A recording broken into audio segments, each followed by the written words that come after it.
Meus irmãos, a graça e a paz do Senhor Jesus para vocês, amém? Vamos ler a Bíblia hoje, mais uma vez. Eu sei que você já leu, né, irmãos? Já leu a Bíblia em casa, agora nós vamos ler outra vez. Mais uma vez, aliás, outra vez não, mais uma vez. Gênesis 14, nós vamos ler e meditar. Gênesis capítulo 14, e assim nós vamos caminhando no estudo do Velho Testamento. Gênesis capítulo 14 vai trazer dois assuntos para nós. Vai trazer a guerra de 4 reis contra 5, e depois Melquisedeque abençoa Abraão. Vamos lá então? Gênesis 14 diz assim: naquele tempo, Arafel, rei de Sinear, Arioque, rei de Elazar, Quedarlaomé, rei de Elão, e Tidal, rei de Goim, fizeram guerra a Bera, rei de Sodoma, a Birsa, rei de Gomorra, a Sinabe, rei de Adimá, a Semebé, rei de Zeboim, e ao rei de Belá, esta é Zoar. Todos estes últimos se juntaram no vale de Sidim, que é o mar salgado. 12 anos havia servido a Quedorlaomé, mas no 13º ano rebelaram-se. No 14º ano, Quedorlaomé e os reis que estavam com ele feriram os Refaíns em Asterote, Carnaim, os Uzins em An, os Emins em Savé-Quiriataim, e os Oreus no seu monte Seir, até El-Parã, que está junto ao deserto. Depois voltaram e vieram a Emispate, que é Cádiz, e feriram toda a terra dos Amalequitas e dos amorreus que habitavam em Azazon Tamar. Então saíram os reis de Sodoma, de Gomorra, de Adimá, de Zeboim, de Belá, Estezoar, e ordenaram batalha contra eles no vale de Sidim, contra Quedorlaomé, rei de Elão, Tidal, rei de Goim, Arafel, rei de Sinear, e Arioque, rei de Elazar, 4 reis contra 5. Ora, o vale de Sidim estava cheio de poços de betume. Quando os reis de Sodoma e de Gomorra fugiram, caíram ali. Então os restantes fugiram para os montes. Os 4 reis tomaram todos os bens de Sodoma e de Gomorra, todo o seu mantimento, se foram. Tomaram também Ló, filho do irmão de Abrão, que habitava em Sodoma, e os bens dele, e partiram. Então veio um que escapara e contou tudo a Abrão, o hebreu. Ora, habitava Abrão junto aos carvalhais de Manre, o amorreu, irmão de Escol e de Ané, aliados de Abrão. Quando Abrão ouviu que o seu parente estava preso, chamou 318 homens treinados, nascidos em sua casa, e perseguiu os reis até Dan. Dividiu-se contra eles de noite, ele e os seus servos, e os feriu, perseguindo-os até Obã, que fica à esquerda de Damasco. Assim trouxe de novo todos os seus bens. Trouxe também Ló, seu sobrinho, e os bens dele, e também as mulheres e o povo. Depois que Abrão voltou do ataque de Quedorlaomé e aos reis que estavam com ele, o rei de Sodoma saiu-lhes ao encontro no vale de Zafé, isto é, o vale do rei. Então Melquisedeque, rei de Salém e sacerdote do Deus Altíssimo, trouxe pão e vinho, e abençoou a Abrão, dizendo: bendito seja Abrão pelo Deus Altíssimo, o Criador dos céus e da terra. Bendito seja o Deus Altíssimo, que entregou os teus inimigos nas tuas mãos. Então Abrão deu-lhe o dízimo de tudo. O rei de Sodoma disse a Abrão: dá-me as pessoas e toma os bens para ti. Abrão, porém, respondeu ao rei de Sodoma: levantei a minha mão ao Senhor, o Deus Altíssimo, o Criador dos céus e da terra, jurando que não tomarei coisa alguma de tudo que é teu, nem um fio, nem uma correia de sapato, para que não digas: eu enriqueci a Abrão, salvo tão somente que os rapazes comeram, e a parte que toca aos homens que foram comigo, Ané, Escol e Manre, esses que tomem a sua parte. Amém? Bem, irmãos, uma coisa importante para nós que estamos lendo a Bíblia é que, mais uma vez, nós vamos encontrar o homem deixando transparecer o seu pecado. Eu não sei se vocês notaram, irmãos, assim, acompanhando a leitura e o estudo lento, a gente percebe, vocês já se deram conta que a história da humanidade, ela é toda marcada pelo pecado? Veja que Deus, há pouco tempo nós lemos lá em Gênesis 1, Deus criando o mundo, criando todas as coisas, o homem à sua imagem, à sua semelhança, colocou o homem lá, rapidinho, o pecado, não é? Logo mais na frente, quando o homem é expulso do jardim do Éden, o pecado, Caim vai e mata o irmão dele. Aí mais na frente, nós vamos ler na Bíblia, pecado em cima de pecado, ao ponto de Deus desistir de a se arrepender, aliás, de ter criado o homem, e ele destrói o homem, destrói os animais com o dilúvio. Agora, irmãos, não demora muito, nós já vimos aqui atrás, uma relação enorme da maldade, e agora nós vamos encontrar, nesse capítulo 14, irmãos, olha, por incrível que pareça, o versículo 1 ao 12, vai falar de guerra. Hoje nós estamos ouvindo falar de guerra. Está muito pesado, mas vocês estão vendo a guerra, como é que está? Nós estamos à beira de um colapso mundial. Quem aqui não assiste jornal, nem uma vez por dia? Quem não assiste? Nenhuma vez? Só o irmão que não assiste, mas os outros assistem. Então, irmão, vocês estão sabendo, vocês põem a barba de molho, igreja. Ora, em cima do caroço de milho.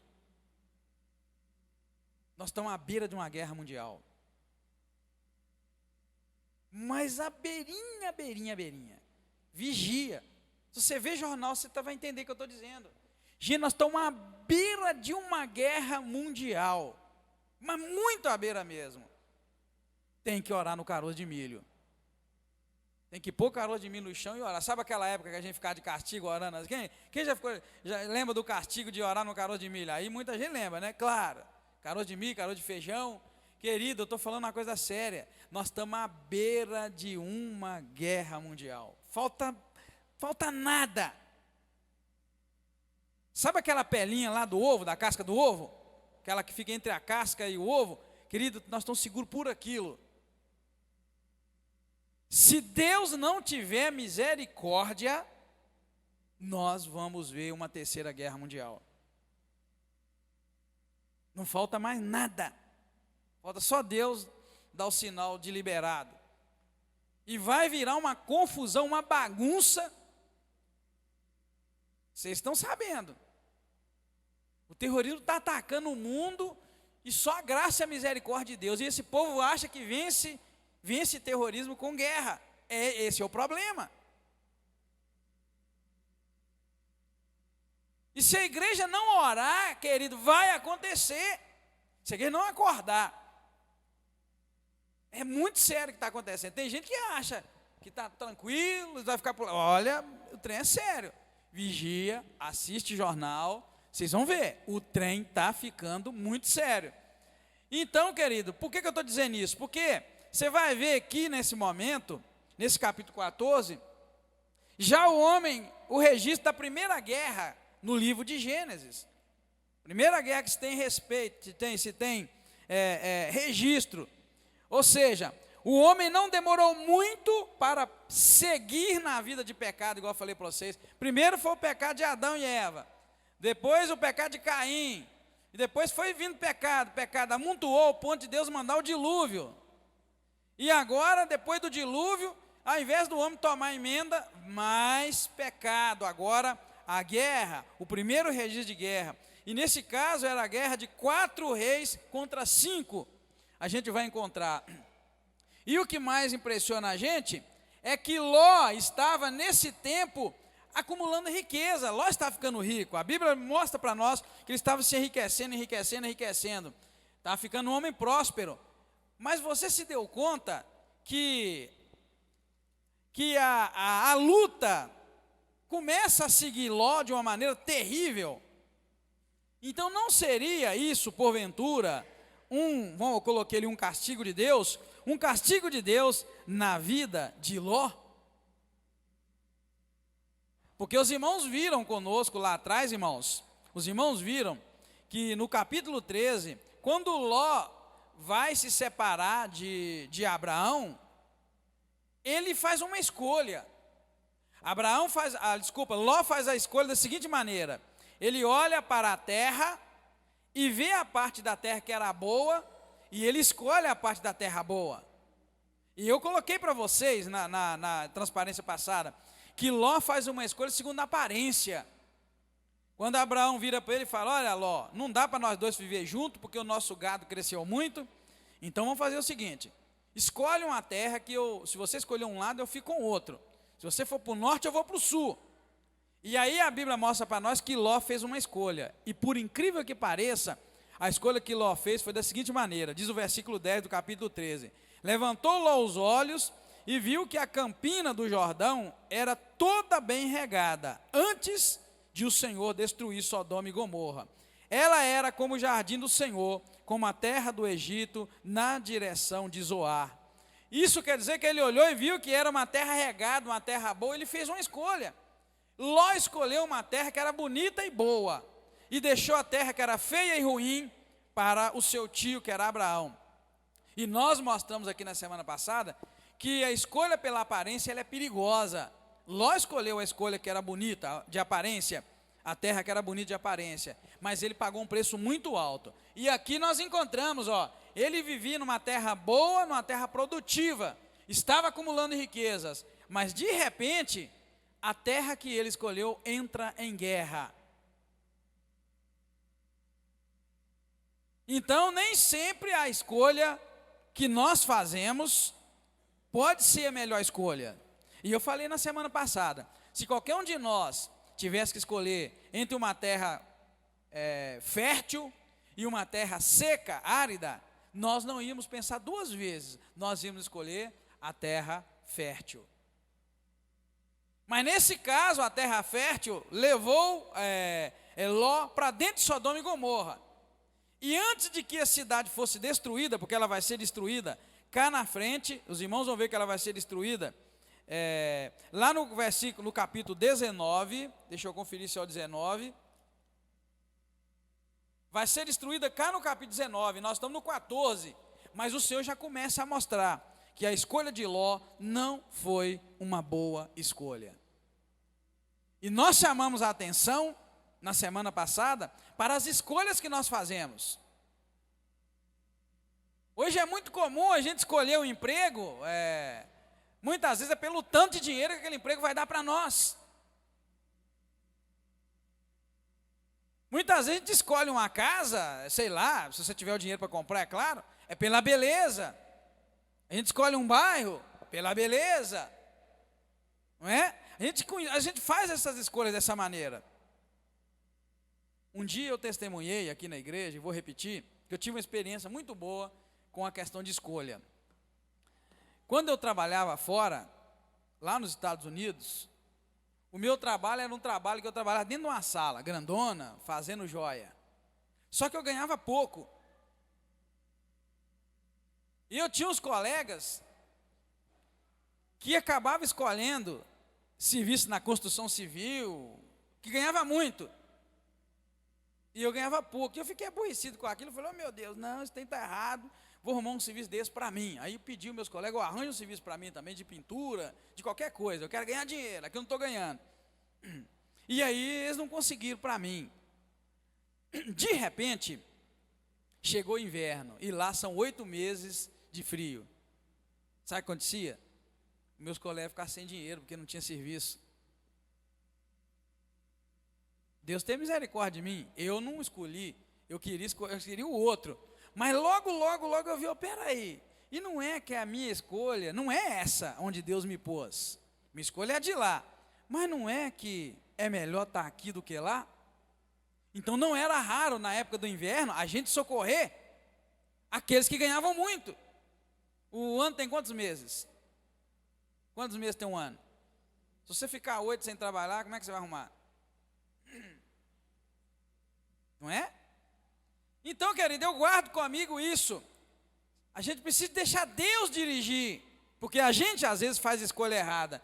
E aqui você vai se dar conta que Ló, lamentavelmente, a escolha de Ló foi tão ruim, que nós falamos isso no culto passado, no estudo passado, que Ló agora acumulava riquezas, mas ele estava dentro de uma cidade em guerra, e não seria isso Deus punindo, ou Deus cobrando? Porque você vai ler, depois de todos esses nomes que a gente lê, esquisito aqui, que na verdade é até difícil ler o nome dos reis todos, você vai ver cá nos últimos versículos, que vai mostrar para nós, no versículo 12, olha, diz: tomaram também Ló, filho do irmão de Abrão, que habitava em Sodoma, e os bens dele, e partiram. Versículo 12 diz que na guerra eles tomaram a cidade, e também tomaram Ló, que é o rapazinho que nós estamos comentando aqui, tomaram Ló, e também tomaram os bens dele. Adiantou ele ir para uma terra, irmãos,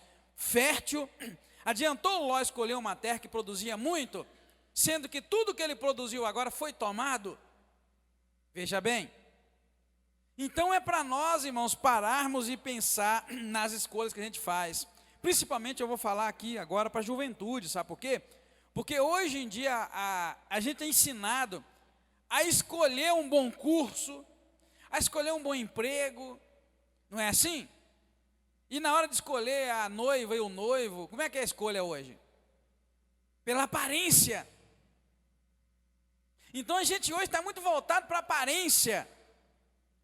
Ó, cuidado, se você fizer esse curso, você vai ficar à toa. Cuidado, se você fizer aquele, você está roubado. E todo mundo está envolvido nessa escolha, nessa questão da escolha. Mas esse texto, mais uma vez, vai mostrar para nós que a nossa escolha tem que passar primeiro pela vontade de Deus e pelo plano de Deus.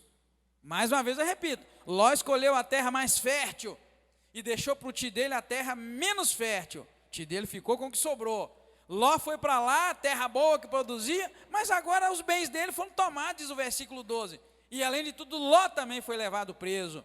De que adianta estar num lugar de riquezas materiais, mas a gente sofrer lutas, perseguições, guerras, não é assim? De que adianta escolher lá um bom curso, sei lá, e depois arrumar um emprego da vida e perder a salvação? Jesus disse isso de outra maneira. Quem lembra como é que ele disse? Né? Quem lembra? Jesus disse de outra maneira. De que adianta o homem, né? Não é? De que adianta o homem ganhar o mundo inteiro e perder sua alma? Querido, na minha experiência, eu já vi gente que fez escolhas tremendas na vida, mas perderam a graça do Senhor.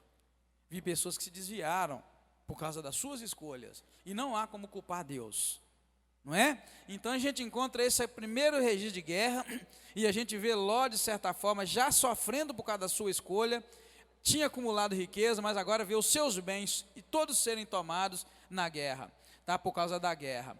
Depois nós vamos encontrar que já Ló, em sua riqueza, já Abraão, em sua riqueza, ele tem homens, e muitos homens, e esses homens acabam sendo convocados para a guerra.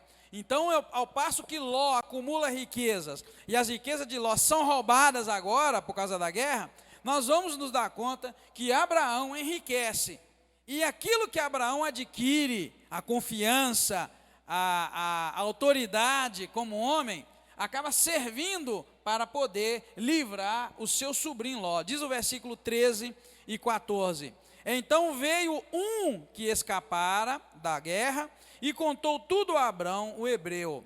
Ora, habitava Abrão junto aos carvalhais de Mamré, o amorreu, irmão de Escol e de Aner, aliados de Abrão.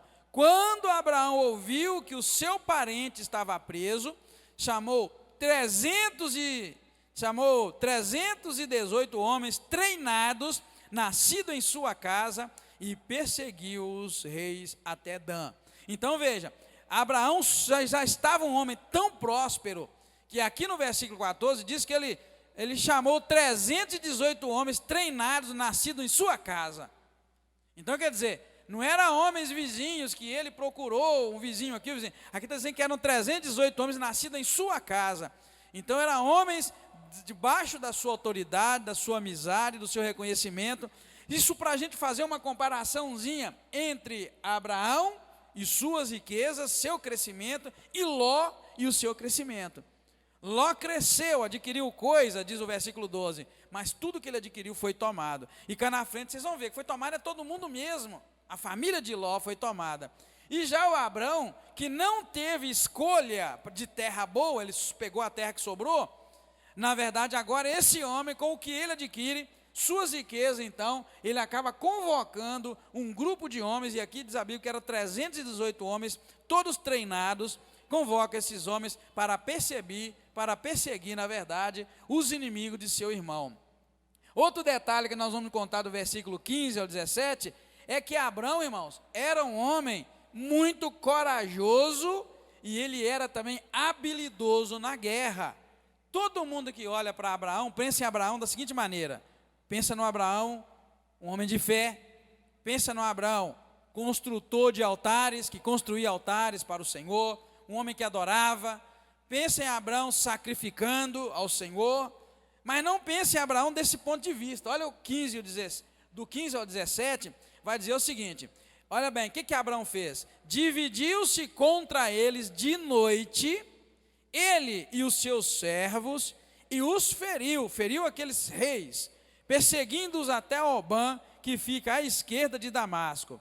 Assim, trouxe de novo todos os seus bens, trouxe também Ló, seu sobrinho, e os bens de Ló, e também as mulheres e o povo. Depois que Abrão voltou do ataque a Quedorlaomé e aos reis que estavam com ele, o rei de Sodoma saiu-lhes ao encontro no vale de Zafé, isto é, o vale do rei. Então a gente nota aqui que Abraão era um homem de coragem.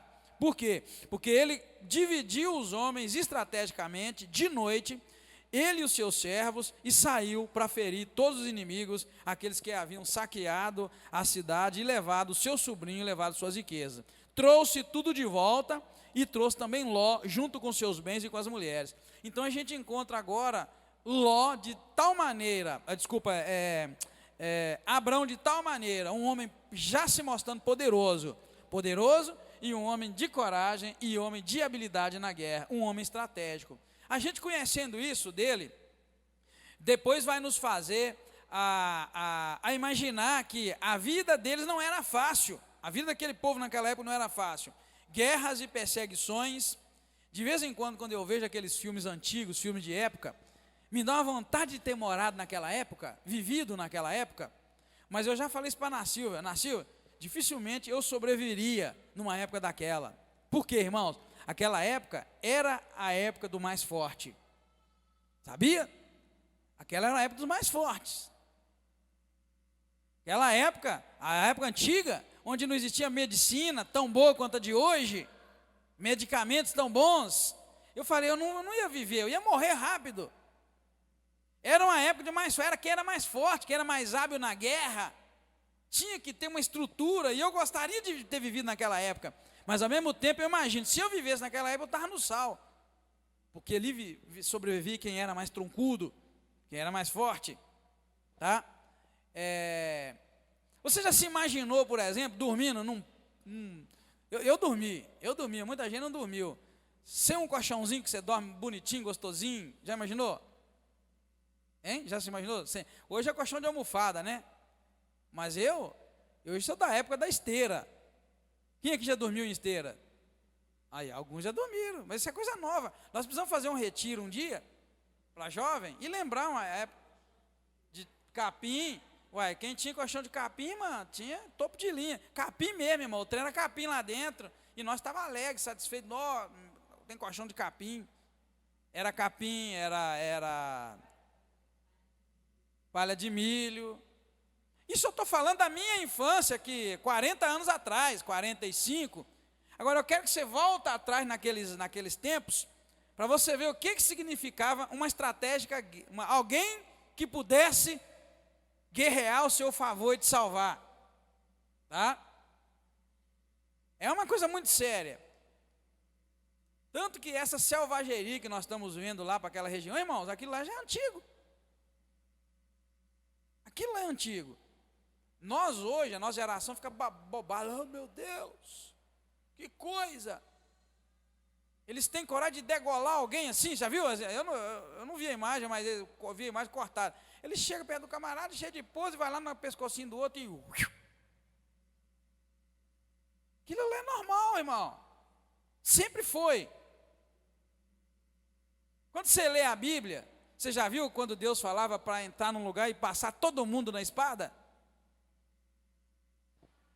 É assim que era. E o povo continua. Ali a gente vê, então, o quanto era importante alguém estratégico na guerra. Aquele povo sabe o que é sofrer, nós não sabemos.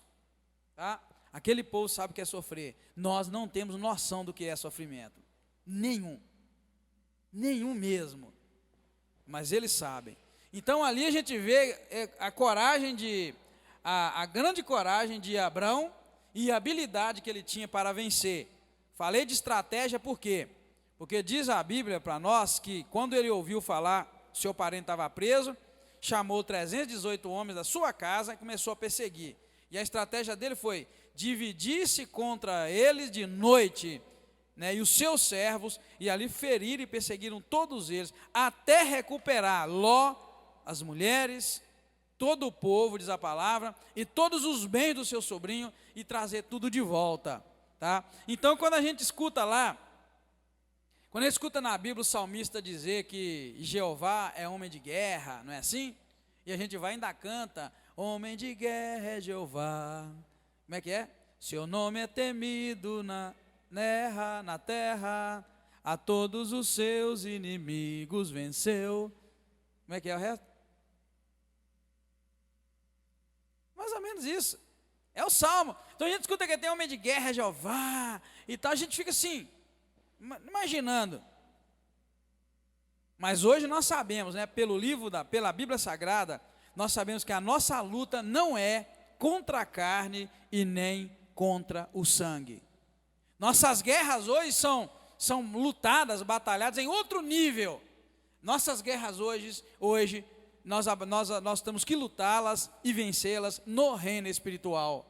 A nossa arma é a oração. A gente vai vencer na oração. Temos que ter estratégias na oração, no reino espiritual, para vencer. Já disse para os irmãos outro dia, quando eu acordei de manhã, eu vi Deus falando bem claro nos meus ouvidos.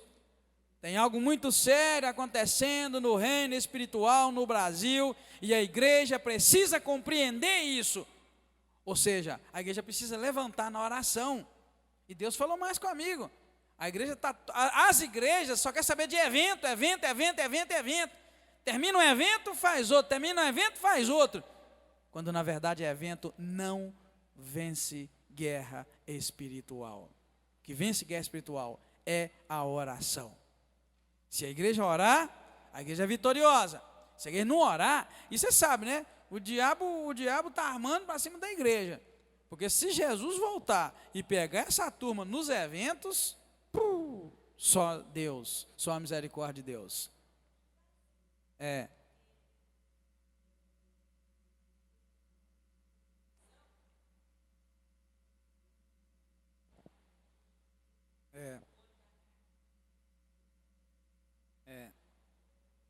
Está na época de levantar em oração. Tá, irmãos? Amém, igreja?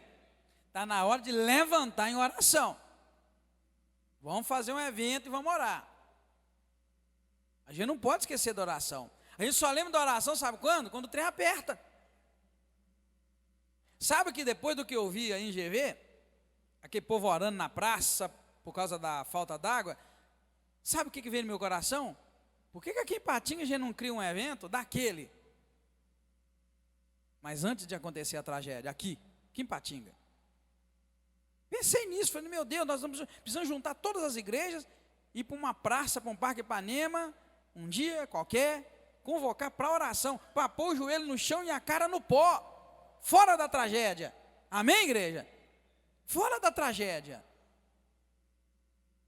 Porque tem que orar. Existem dois tipos de oração que você faz.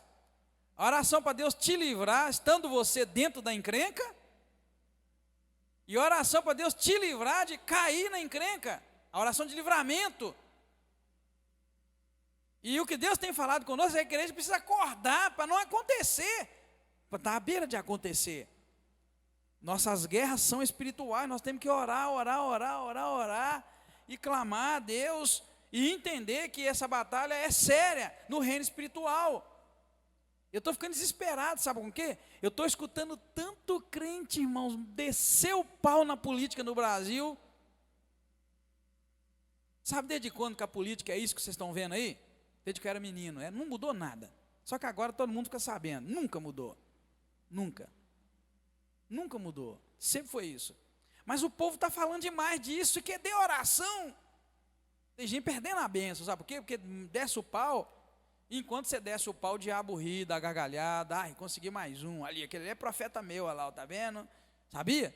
Porque a gente desce o pau, é orar, tá? Então esse sinal aqui para nós, dessa coragem, de ousadia na estratégia militar, tem que nos fazer levar para dentro do reino espiritual e nós entendemos, nós precisamos ser estrategistas na oração. Vamos orar, vamos pedir a Deus que guarda, que livra, né? Que dá força espiritual para poder seguir na caminhada. Já dos versículos 18 ao 20, irmãos, nós vamos nos deparar com uma cena muito misteriosa na igreja. Por quê? Porque esses versículos vão mostrar também uma das pessoas mais misteriosas da Bíblia, que é Melquisedeque, tá? A Bíblia vai mostrar para nós que ele era um rei, que ele era um sacerdote do Altíssimo, do Deus Altíssimo, e que ele alimentou Abrão vindo da guerra. Olha o que diz o versículo 18. Então Melquisedeque, olha, rei de Salém e sacerdote do Deus Altíssimo, trouxe pão e vinho. Ele é uma figura misteriosa exatamente por isso, tá? Do nada ele aparece. A Bíblia até então não tinha mostrado nenhum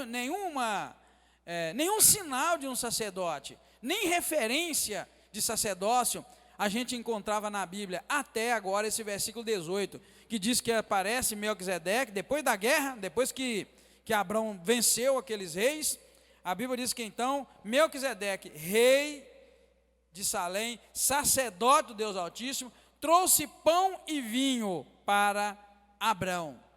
Então, quer dizer, ele era misterioso, era um rei sacerdote, e ele alimentou Abrão. Depois de alimentar Abraão, ele o abençoa, dizendo: bendito seja Abrão pelo Deus Altíssimo, o Criador dos céus e da terra. Tá? Ele aparece, do nada, alimenta o Abrão, abençoa Abrão dizendo essas palavras. E um outro detalhe que diz no versículo 20, a Bíblia diz assim, continua na sua bênção e diz: e bendito seja o Deus Altíssimo, que entregou os teus inimigos nas tuas mãos. Aí também nós encontramos a primeira referência do dízimo. A Bíblia diz que Abrão então deu-lhe o dízimo de tudo. Agora, de tudo o quê? Me ajuda a lembrar. Ele deu o dízimo de quê?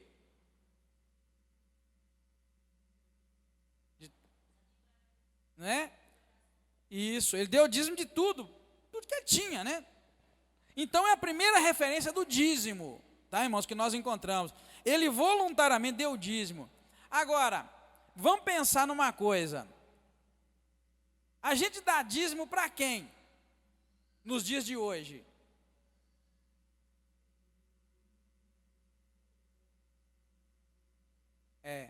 Não é? Isso mesmo.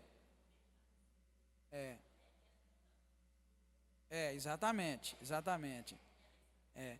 Ou seja, quem recebe o dízimo não é alguém muito especial? Não é, irmãos? Estão entendendo? Não é que quem recebe o dízimo é alguém que de alguma maneira, no nosso caso aqui é a igreja, tá? A igreja local, né? Lá era um homem chamado Melquisedeque. Nesse caso nosso hoje, nos dias atuais, é uma igreja. O que a gente entende? A gente entende que aquela igreja é autoridade da parte de Deus, não é assim? Para receber o dízimo que eu estou entregando de acordo com a minha fé. Então, nesse caso, a igreja não é uma autoridade superior a nós para gastar isso. Eu faço isso. Eu sou pastor da igreja, eu faço isso também. Eu não pego o meu dízimo, por exemplo, e gasto ele. Mas eu sou pastor, então eu posso gastar. Não, eu entrego o meu dízimo na igreja, na quinta igreja, para que a quinta igreja administre. Ou seja, a igreja está acima de mim. Não é assim? A igreja está acima de mim. E nesse caso aqui, quando Abraão retira o seu dízimo e entrega para Melquisedeque, a gente sabe que Melquisedeque ocupa uma posição que é reconhecida por Abraão, nesse caso, de superior a ele. Então essa figura de Melquisedeque, irmãos, ela está toda envolta de mistério, de autoridade, que a gente precisa muito da graça de Deus para poder compreender, tá, irmãos? Então, olha bem, ele abençoou e acaba recebendo os dízimos da parte de Abraão, uma figura misteriosa. A Bíblia fala antes, nós já lemos, que ele era rei de Salém e ele era também sacerdote do Deus Altíssimo, ele era um sacerdote. E aí, agora, se você abrir sua Bíblia lá em Hebreus capítulo 7, eu gostaria que você abrisse, tá? Você que trouxe a Bíblia, abre ela lá em Hebreus capítulo 7. E quem está com a Bíblia aí no computador, no celular, acesse lá Hebreus 7, você vai ver que fala de Melquisedeque, mas como uma figura do sacerdócio eterno de Jesus Cristo. Acharam Hebreus 7? Oi? É isso que nós vamos falar, é isso que nós vamos encontrar aqui nesse texto. Ele é uma figura muito misteriosa, mas ao mesmo tempo também não é um vulto. Ele era um homem que Abraão teve contato, pegou pão e vinho da mão dele, tá? Comeu e deu o dízimo, entregou o dízimo para ele. É uma figura superior. Ok, acharam lá Hebreus 7? Acharam, irmãos? Diz assim: este Melquisedeque, rei de Salém, tá vendo? Olha, sacerdote do Deus Altíssimo, que saiu ao encontro de Abraão, quando este regressava da matança dos reis e o abençoou, para quem Abraão separou o dízimo, tá vendo agora? De tudo. Primeiramente se interpreta rei de justiça, depois também rei de Salém, ou seja, rei de paz. Aí diz a palavra, olha, sem pai, sem mãe, sem genealogia, não tendo princípio de dias, nem fim de vida, mas sendo feito semelhante ao Filho de Deus, permanece sacerdote para sempre. Considerai quão grande era este, a quem até o patriarca Abraão deu o dízimo tirado dos despojos. Está vendo? Aqui explica. Por isso que é bom a gente ler a Bíblia com cuidado. Você lê um versículo lá e depois procura na Bíblia mais referência. Então, está vendo como é que é uma figura misteriosa? Agora, depois que você leu, o que você imagina que esse rei de Salém era? Não é? Ele não era uma pessoa como as outras. Porque aqui diz para nós que ele não tinha pai, não tinha mãe, não tinha genealogia, não tinha princípio de dias, nem fim de dias, mas sendo semelhante ao Filho de Deus. Veja que é uma figura da encarnação do Senhor. Por isso que diz aqui que é uma figura, diz assim, feito semelhante ao Filho de Deus. Por que semelhante ao Filho de Deus? Vem cá, o Jesus Cristo, Filho de Deus, nasceu de uma mulher, mas não tinha pai também. E se você notar, ele tinha uma mãe que era emprestada, não é? Jesus teve uma mãe emprestada. A forma como ele foi gerado, tá, irmãos? A forma como Jesus foi gerado, foi da mesma maneira que todo ser humano foi gerado? Não, não foi. Deus usou Maria, escolheu a ela, para que Jesus fosse gerado dentro do ventre dela, mas sabemos pela palavra do Senhor, que ele era filho do Deus Altíssimo, o Deus poderoso. Então ele é uma figura assim, e aí é que nós encontramos que ele não tinha genealogia, não tinha início, não tinha fim, né? Sem pai, sem mãe, sem genealogia, não tendo princípio de dias, nem fim de vida, mas sendo feito semelhante ao Filho de Deus. Agora, um detalhe, procura na Bíblia depois, se você vai ver aqui, que Melquisedeque era filho de fulano, filho de fulano, filho de fulano, filho de fulano, filho de Adão. Procura lá e depois me diz. Toda genealogia você vai encontrar. Nós encontramos lá a genealogia de Jesus. Eu mostrei para vocês aqui a genealogia de Jesus, né? Agora eu quero que você procura lá, se você vai encontrar Melquisedeque era filho de fulano, fulano, fulano, fulano, fulano, fulano, que era filho de Adão. Só me diz. Não, mas eu estou pondo um desafio exatamente para a gente ficar tranquilo quanto a isso. Por isso eu coloquei lá assim, olha, que os versos 18 mostram uma das figuras mais misteriosas da Bíblia. É ele, uma das figuras mais misteriosas. Porque ao se apresentar para Abraão, Abraão não viu um anjo, Abraão não viu um vulto, Abraão não viu um espírito. Ele viu aqui um homem que chegou, que trouxe pão e vinho para ele, entregou, o abençoou, e depois ele pegou o dízimo de todo o despojo e entregou nas mãos desse homem. E cá na frente vem me dizer que ele era um homem sem pai, sem mãe, sem genealogia, sem início, sem fim de dias, semelhante ao Filho do Deus Altíssimo. Então é uma figura assim, extremamente misteriosa, mas que apareceu, né? E que ali o Senhor Deus manifestou a sua graça.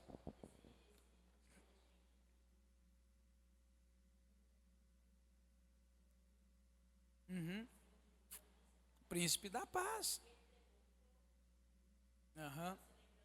A ceia, pão no vinho.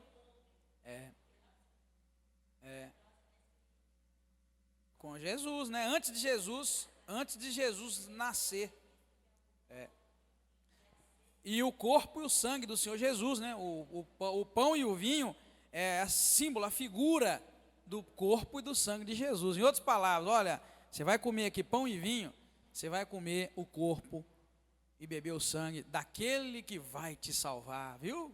Mas muitos anos depois ele vai vir. Isso é assim, nós estamos só pensando, tá, irmãos, nas figuras da Bíblia, porque essa é mais uma figura, uma semelhança. Oi?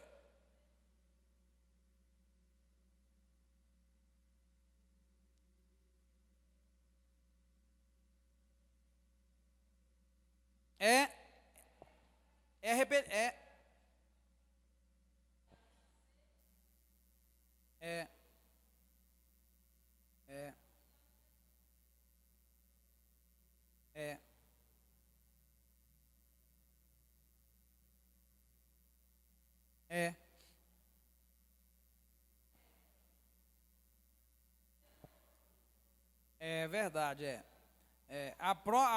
é uma coisa muito misteriosa e tudo encaixa, e nós estamos aqui, irmãos, só falando aquilo que a Bíblia está mostrando para nós, tá? Vocês estão vendo que ela mostra isso para nós.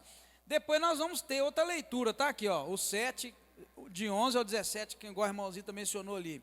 Agora, uma coisa é certa, o mistério acerca da pessoa de Melquisedeque torna-se parcialmente desvendado quando vemos que Jesus Cristo foi um sacerdote. E aí, Jesus Cristo foi um sacerdote, mas não da linhagem de Levi.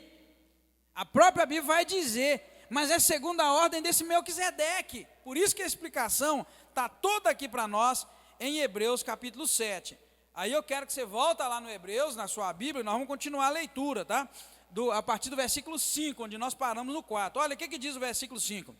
E os que dentre os filhos de Levi, ou seja, está vendo, ó, sacerdócio levítico, e os que dentre os filhos de Levi recebem o sacerdócio, têm ordem, segundo a lei, de tomar o dízimo do povo. Está vendo? Olha, os levitas, sacerdotes da linhagem de Levi, eles tinham, na verdade, a ordem para tomar o dízimo do povo, ou seja, receber o dízimo do povo, tá? Eles tinham essa ordem, essa autorização, segundo a lei, né?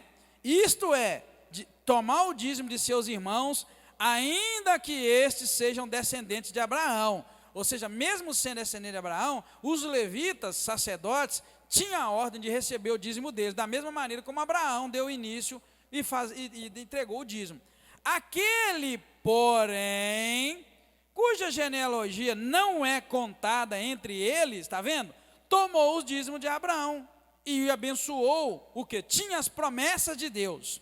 Ora, sem contradição alguma, está vendo o que eu disse aqui? Olha, o menor é abençoado pelo maior. Por isso eu digo que eu não pego o meu dízimo e meto o pau nele. Eu entrego ele na igreja, porque eu sou menor do que a igreja.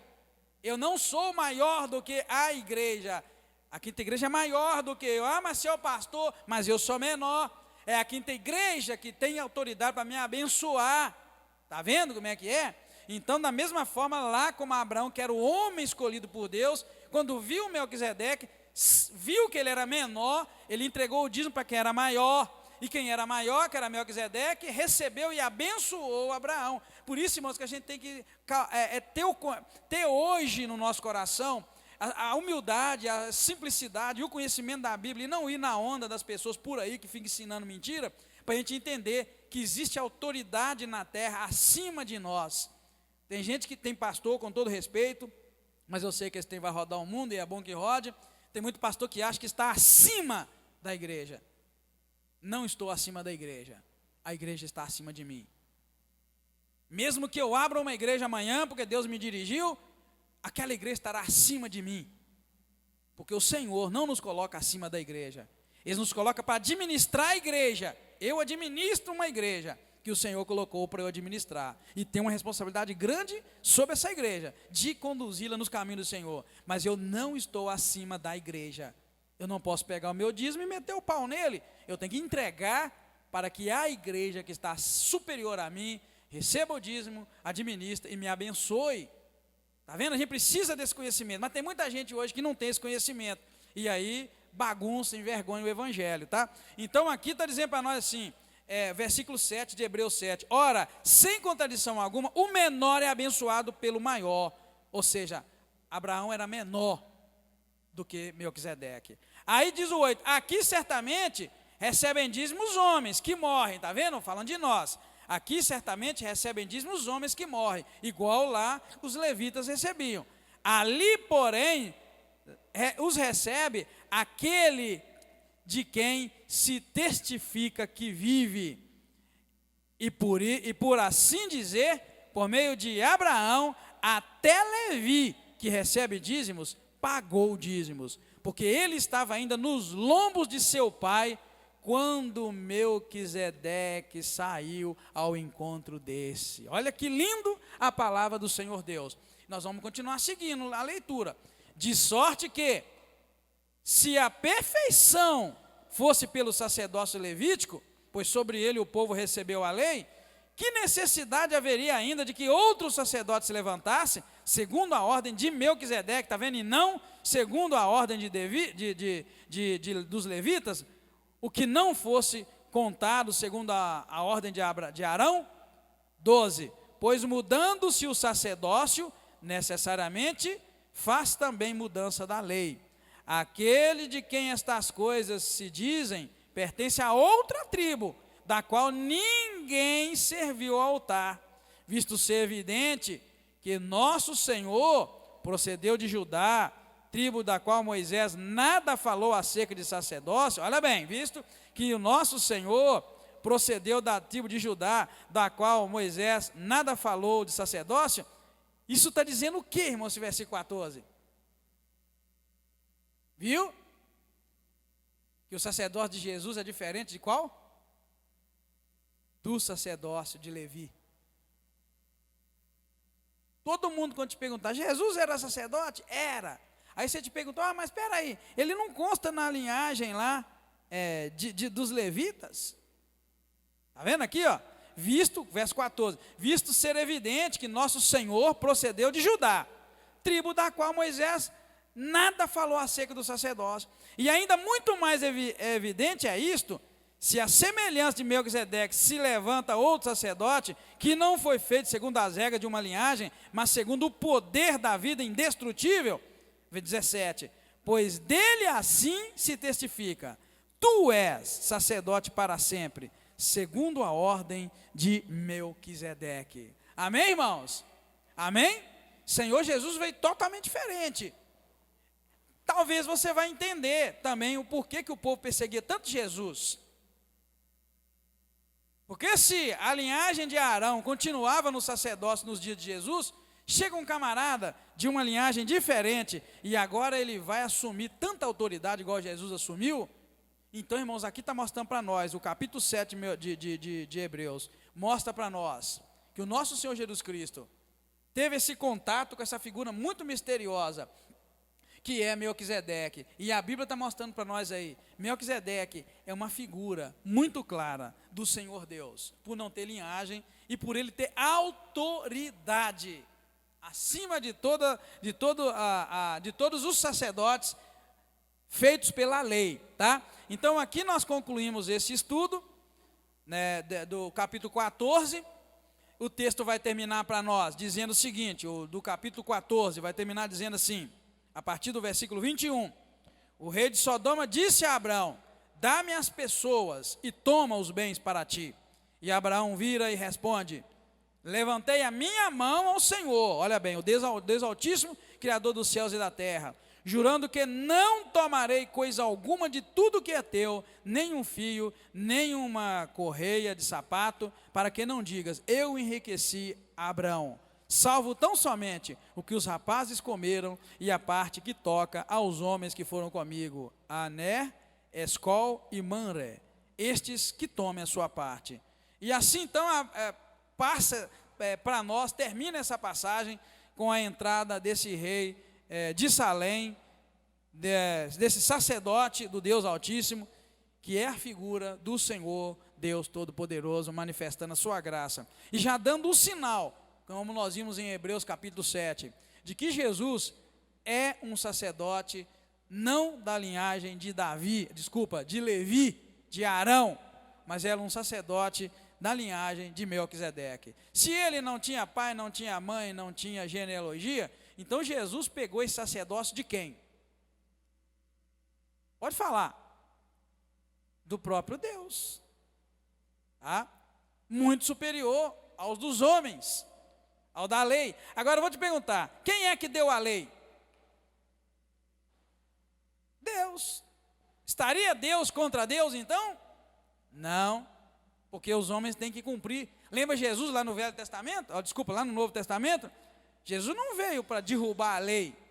Ele disse, ele veio para cumprir a lei, para cumprir os profetas. Então quer dizer, a lei é para se cumprir, a lei de Deus é para temer, é para guardar, é para cumprir.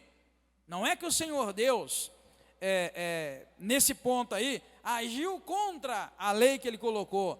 Na verdade, irmãos, para interceder pelos homens, no nível da carne, vamos dizer assim, os homens podem fazer, mas para vencer no reino do Espírito, nós precisamos do Senhor Jesus Cristo. Essa é a verdade. Amém, irmãos? Para a nossa salvação, nós precisamos do Senhor Jesus Cristo. Por isso, ele é um sacerdote na linhagem de Melquisedeque, não na linhagem dos homens. Os homens fizeram os sacrifícios que a lei mandava. Era matar o cordeiro, matar a ovelha, matar o sacrifício e oferecer a Deus. Os homens derramaram sangue de animais, mas era necessário um sacerdote que fosse derramar o sangue superior, o sangue do Senhor Jesus Cristo. E lá estava o próprio Senhor Jesus Cristo. Ao mesmo tempo que ele era a oferta, ele era o cordeiro, ele era também o sacerdote que oferecia a ele mesmo naquele altar. Agora me ajuda a lembrar, qual é o altar que o Cordeiro de Deus, Jesus Cristo, foi oferecido? Quem lembra? Onde é que ele foi imolado? Na cruz do Calvário, né? Lá na cruz. Ele mesmo, sacerdote da linhagem de Melquisedeque, se ofereceu, ele, o Cordeiro, lá naquela cruz. E a Bíblia diz que ele é um Cordeiro sem mancha, sem mácula, sem ruga. Não é assim? E diz outra coisa, que ele também subiu ao matadouro sem abrir a sua boca. Caladinho, ele entregou-se a si mesmo na cruz do Calvário. E a Bíblia diz para nós, e morte de cruz, né, que ele foi sacrificado. Amém? Deus te abençoe, te guarda, te ajuda. Semana que vem, se Deus quiser, nós vamos estudar o capítulo 15, que vai mostrar a aliança de Deus com Abrão. Me desculpa às vezes que eu falo Abraão, tá, irmãos? Tá? Porque o nome dele ainda não foi mudado, é Abrão.